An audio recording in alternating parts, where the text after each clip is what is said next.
On the far western coast of the continent, high atop a rocky promontory overlooking the Sunset Sea, sits Casterly Rock, ancestral seat of House Lannister.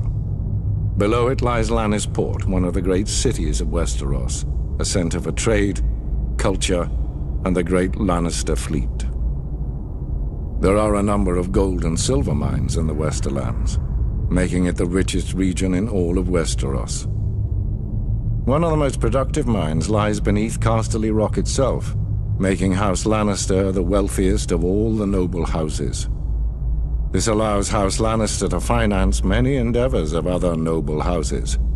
Even the king himself has sought credit from Casterly Rock from time to time. We Lannisters claim our descent from the Andal invaders, and through the female bloodline, Lann the Clever. According to the legend, Lann, using only his wits, won Casterly Rock from the noble House of Casterly during the Age of Heroes. The Lannisters reigned as kings of the Rock for thousands of years, and worked to make it the envy of the rest of the Seven Kingdoms. Our time as kings ended, however, when Aegon Targaryen, otherwise known as Aegon the Conqueror, arrived in Westeros with his army. The last king of the Rock, King Loren Lannister, joined forces with King Mern Gardener, the king of the Reach. Together, with 60,000 men, they met the Targaryen host in open battle.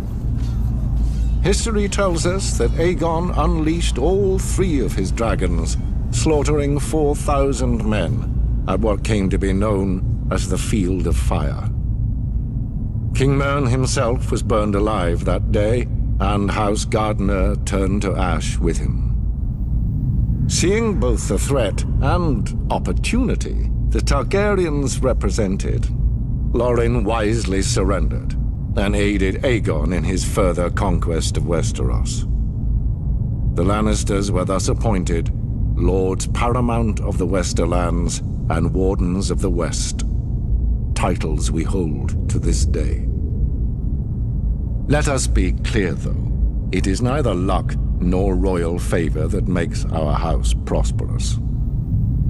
There have been times in our history where some have thought us weak, lazy, or opulent.